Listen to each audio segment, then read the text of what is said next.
Me too. Thank you. Thank you, Jessica. Here I am. Jessica Angel is joining us from New York. She was born in Colombia. She's an artist who is active in the art and blockchain movement. Her immersive installations have been showcased across the Americas. If you Google, you can find a little bit of what she does, and you'll understand why I invited her. These are definitely impressive new uses of the word art. Okay, that's my teeny presentation. Again, if you want longer introductions or longer bios and a link to her page, just go to lasertalks.com. All yours. Thank you so much, Piero, and hello, everybody. Thank you for being here. I'm going to walk you through a little bit of my artistic mind, how my brain works, how I see art playing a role in what is known human knowledge, how I see blockchain technology and the metaverse playing an important role in art. So let's get started. What you see here, this first image, is the first piece that I did, what I call immersive piece. I am very interested in the concept of information as the core of how we believe what is real or not real. So we have a set of instructions, informational paradigms in our brains that are, related to the context when we were born, and our era, our time. There's a philosopher, Michel Foucault, that I like a lot, who kind of talks about how information shapes what we believe to be true. And so the concept of truth itself is a malleable concept and not an absolute one that depends on what set of instructions you are surrounded by. So the idea of information kind of just takes me to the use of language, of course. So I started using early, since 2018, characters to address my work. And then this first immersive piece was done in Colombia, in Bogota, where I'm from, and it was just made with wallpaper. And what you see here is a room wallpapered, and you can just walk in and there's sound design. And I worked for the first time with one sound designer who still works with me. So what is this idea of immersion? Why am I interested in immersion? We see the world, the physical world, as, surrounding us, space, the concept of space. We are inside of space. We can touch it. It's hard edge. I call it hard edge. But there's another kind of space that is the kind of the dynamic space that inhabits the hard edge space. When we see, for example, computers, having this conversation with you, about 100 people who are here, and I'm using my computer, which is a hard edge piece, and then we're filling the computer, we're giving the computer this dynamic use, which is also space. So we think of the space of our heads, the space of our minds, the space of conversations, and this sort of ethereal space is what I call the dynamic space. There's another French philosopher parallel to Michel Foucault. His name is Gilles Deleuze. And he talks about a striated space versus smooth space. So these ideas kind of come a little bit from that. And then what happens is that these two kinds of spaces are sort of opposites, but one lives in conjunction with the other. As I just said, the example with the computer. So if it wasn't for the use the computer has, then the computer would make no sense. And the computer itself was created in a dynamic space, kind of like what Josh was showing us. He has a dynamic concept, and then there is a hard edge concept that happens when he realizes and brings it to the physical. So there's this relationship between the physical and the virtual, which I find very interesting and that I like to explore with my art. So art, I see it as kind of one of the three main branches of knowledge. As I said, human knowledge as a whole, which is this almost living a creature that has a history, and it has a personality, and it has a moment in space and time. And we are part of this gigantic creature, and we kind of contribute to it in a very small sleeve of its history. So we do have an incidence on how this monster behaves. And then art has a really important role in this so-called human knowledge, because it brings the creative part, the starting from scratch, kind of the crazy mad scientist who's inventing, but for the visual thinking and visual understanding and visual creation and sensation. So with my work and the idea of immersion, what I want to do, enhance that importance that art has in the senses, so that the audience and the people who explore my art get to that level of almost deep understanding of art in that very deep sensorial sense, as these three main branches. So art, I see it as a very, very important thing, evidently.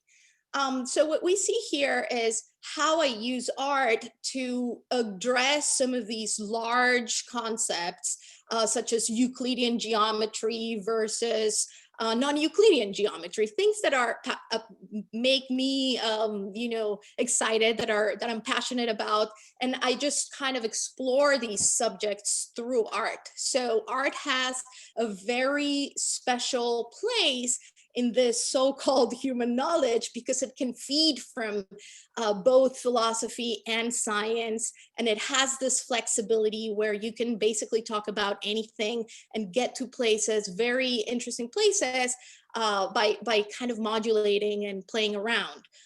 There is a cognitive scientist. His name is Douglas Hofstadter. I really like him, and I believe maybe it's along the lines of what Josh was doing. He talks about analogies, and I use analogies to address kind of the way that I produce my art, meaning I can compare things that are seemingly opposite or dissimilar and try and find where these different things meet, or where I can find an understanding between things that potentially have nothing to do one another. For example, here, I'm trying to mix a motherboard with a black hole. Like, how can we find a relationship between these two things? And then trying to mix things together that are dissimilar and apparently totally unrelated. Then I came across what something called digital physics, where people are actually exploring the concept of physics from a digital perspective, trying kind of tying the idea of the information as the most minuscule particle of this system of information that is kind of how the matter is basically created. So I find that the construction of concepts and systems of concepts and ideas, which is what philosophy does, is really, really important in the sense that it's not seeking a truth, but it's seeking a solid construction, kind of like a building is constructed solidly by its parts and columns and ceiling, and the structural integrity of the building depends on its parts. In the same way, mental and conceptual constructions work in the same form. And this is where I can compare in the way of, as Douglas Hofstadter does, comparing something that is physical to something that is completely virtual and non-tangible. And you can say, okay, there are relationships, there are parallels, and I can see patterns here. So that's kind of where my mind goes when I try a new subject. And again, I use art to dive deeper and to understand things that I'm interested in. This is another piece where I'm kind of exploring the celestial sphere, and then what I'm doing here is aligning the true south and the true north in the celestial sphere using tools that show me precisely where those are using GPS coordinates. And what you can see, the little dots, is farther distant galaxies, something that I'm really interested in, which is cosmology, the farthest reaches of the universe, and understanding redshift and blue shift and all these super wonderful things that only computers can let us see. Only computer simulations can let us see. So this is where, maybe as Josh also was mentioning, he talks about the metaverse kind of in relationship to the work that he's doing, even though maybe it's not in an actual location or a digital space, right? Even though it is spatial. And then questions about the metaverse, which is a word that is very popular right now. A lot of people ask, like, what is the metaverse? It's just, I'm going to go shopping on like a 3D world that is a Minecraft world. And there are different definitions of the metaverse. The way that I see it is related to how our lives are being mirrored into this digital world. So before the internet, we saw, we just did our things outside in the physical world. Now with the internet, we have this understory world, which Pierre Levy calls it as an other continent, where all the things that happen in the physical world are happening in the sixth continent. He calls it the sixth continent because he's French. And then what's interesting about it is that this new territory, which is the internet, has no boundaries, and it is limitless in a certain way, and it's open as much as we want it to be. Hopefully it continues being open. And then our understanding of everything basically is completely infiltrated by computers. And so what I want to do is play a little bit with that in the different pieces that I do. Playing with perception, this is another work where I'm just trying to play with bringing the audience into finding one point and seeing how the perception shifts depending on where they are. And that's conceptually, to me, when I think about space-time continuum and Einstein, we think of space and we think of time, and sometimes people are having a hard time understanding that. And once you put together a work like this one, you say you stand on this point because you are standing here, you're being able to see this view. If you were not here and it was somebody else, then that person would be seeing it this way. And I like to play with that, to think about ourselves as kind of nodes containing information in this mega creature, which is human knowledge, and understanding that each one of us is in a point in space and time. And that's what human knowledge and humanity is in itself throughout time. And then ideas related to the universe and multiverses, and now this new concept of the metaverse, which kind of borderlines that other word, metaverse and multiverse. And I don't think they are really that distant or far apart. The multiverse kind of is outside the realm of our own known universe, and it basically is saying that there are infinite universes all around, like this sort of bubbles that touch, and there are infinite numbers of them. And then I think the way that we're mirroring whatever is physical into the virtual, creating this digital territory. When we talk about metaverse, I think we're kind of getting close to what we believe the multiverse in physics and in cosmology is. And maybe I can talk a little bit more about that. And again, trying to bring together two things and find the common places. And so dichotomies, opposites, I gravitate towards trying to visualize these opposites and show that they are not belonging to different realms, that there's a gradient between them. So I tend to play with that, black and white against color, curved lines against gridded lines, up versus down. So with pieces like this one, what I'm doing is kind of exploring these ideas and how can we visually make arrangements in the space and with color and with the use of physical materials that would speak about this arrangement of mental concepts. Yes. So again, continuing sort of expanding in size in order to provide even a deeper and more impactful experience. Again, as you see, most of the works that I have created are handmade, handcrafted, and they're using adhesive vinyl, materials like the one you saw before, the chair, wallpaper. And some people ask me, well, you're spending all this time, why aren't you doing things on virtual spaces or virtual reality? What is your attachment to the physical world? And I come from a background in drawing and painting. I have a very, very strong affiliation with my physical world. And when I call this talk, I'm saying immersive environments, art installations as doorways to the metaverse.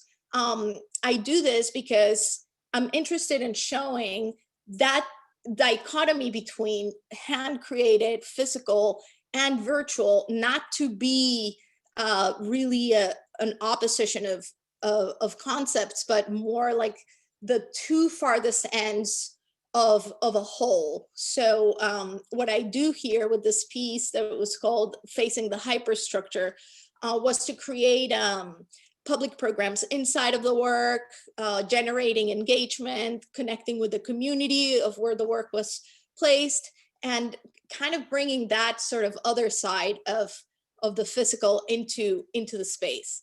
And then going back to why don't you create it on VR?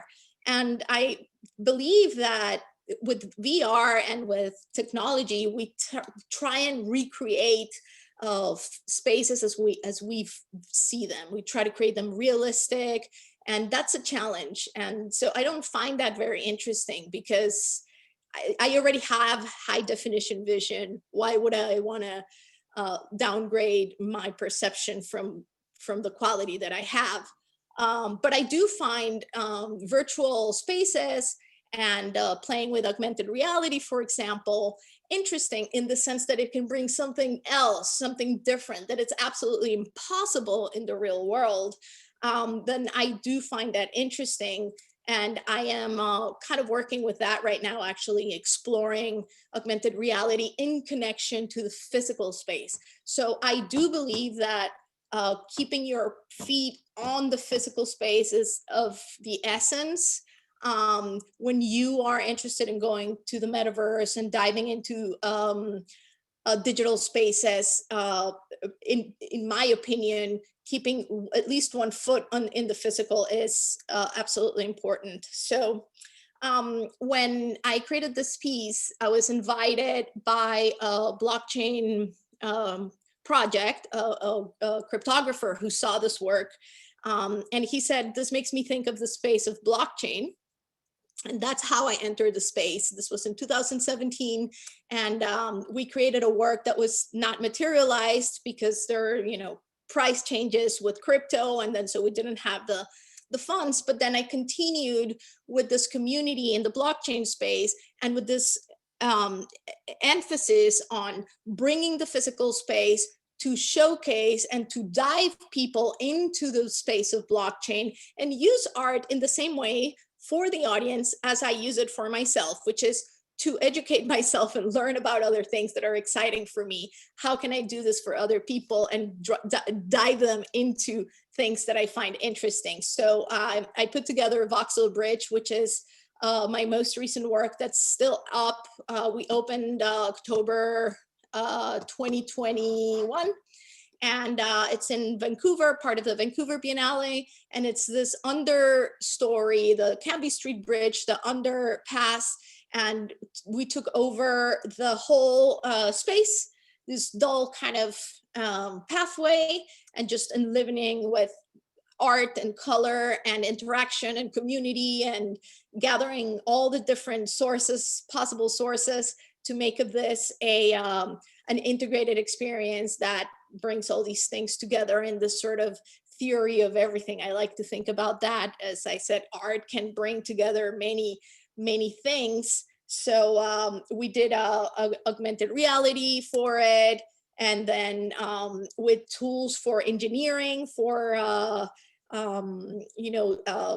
bridges and this kind of stuff. We used a laser scanner for surveying bridges. So it's kind of like, how can you use everything for the sake of creating a massive work of art? And then it's a video, it's a projection that allows for you to play with perception in the way that I've been doing before. It's made with adhesive vinyl.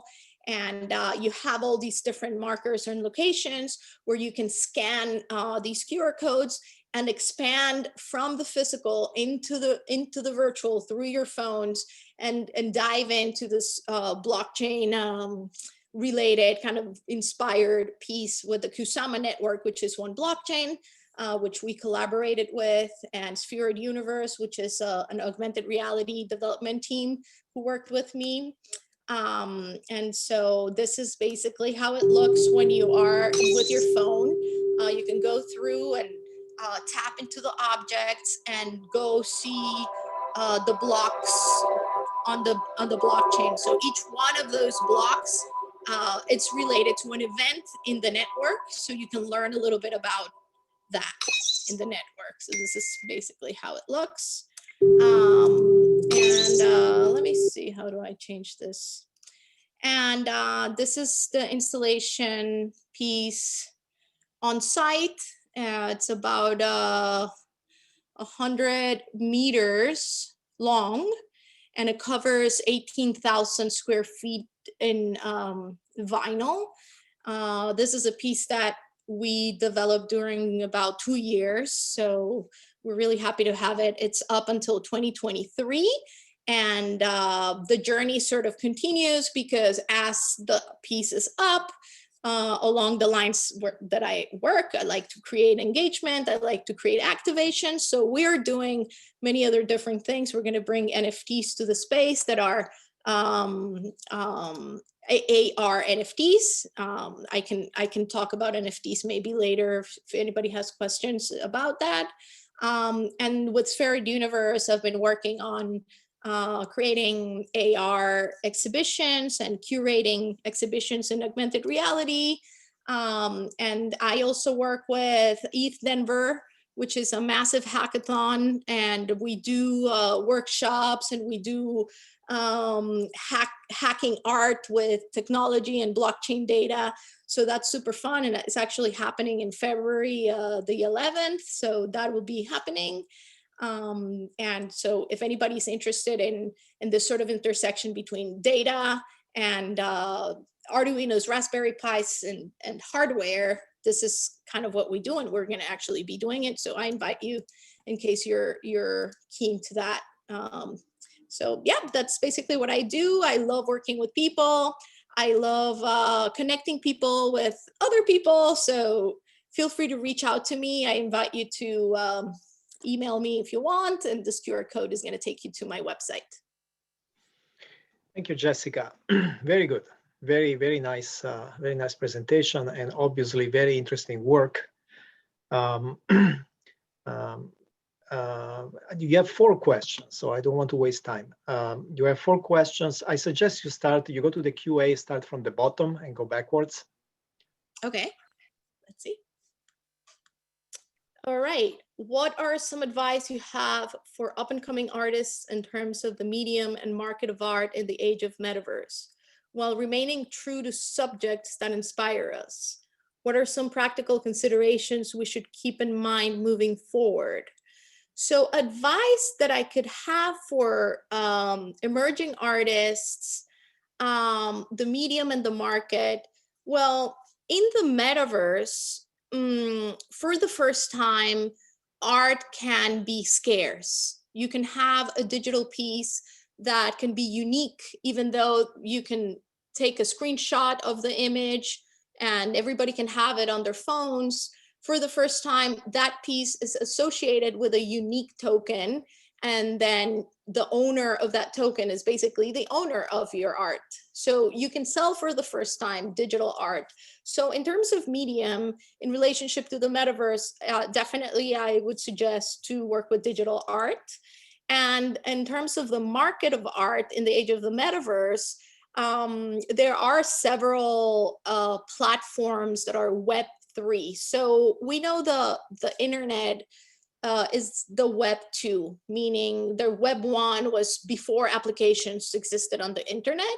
And then Web 2 is when the internet was able to hold applications that allowed us to interact in the easy way that we do. And then now Web 3 is the sort of internet related to blockchain, which allows for value to be exchanged on the internet.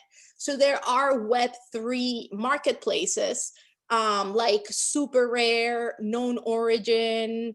I can recommend Maker's Place. There are several. They're popping up now that NFTs are very popular. So I suggest you check Web3 marketplaces for NFTs, and that's where the market is for art.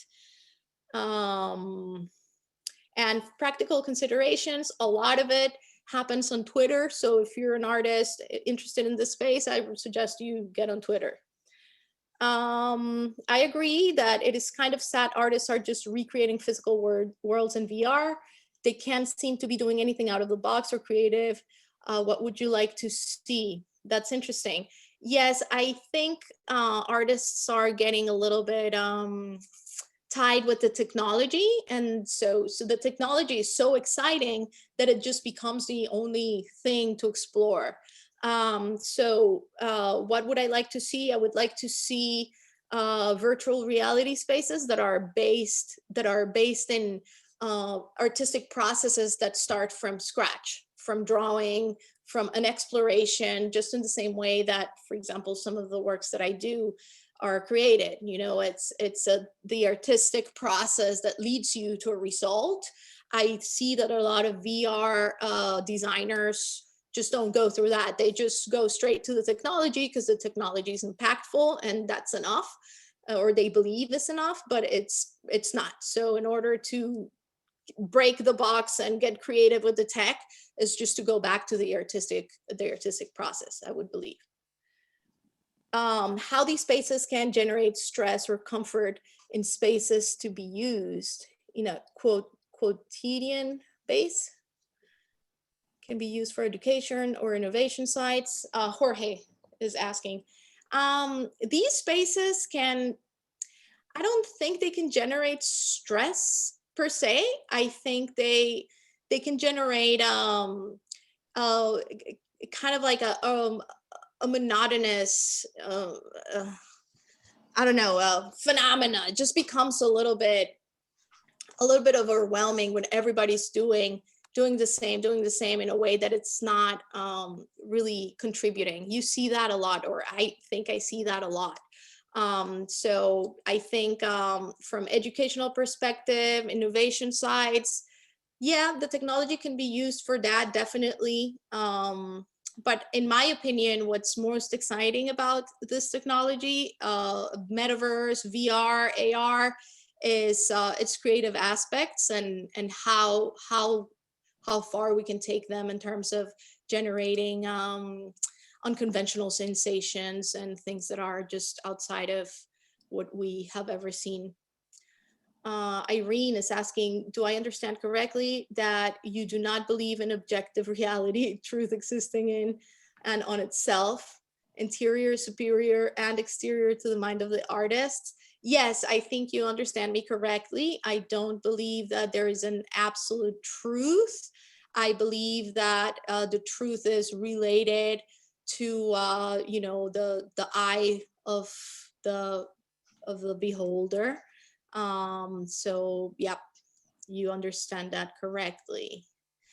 Santiago, since virtual worlds are becoming increasingly multimodal, have you explored different notions of space beyond the visual one? Sonic space, yes. Olfactory, that's interesting. I like that question. I have explored what sound design and sound space in collaboration with Gilberto Castillo, who's a sound designer. So it's kind of his work, obviously, but in relationship to mine. Definitely believe that it involving the five senses in terms of immersion is the way to go. Olfactory maps, I have not explored that, but I think it's a fantastic idea. And I believe that it has a lot to offer, lots of potential there. Since, yes, certainly. Great. I think these were very good questions. Yes, definitely. Mm-hmm. Okay. Thank you, Jessica. I mean, your art is obviously not only beautiful, but very stimulating. Just the concepts behind them is really, really exciting. Okay.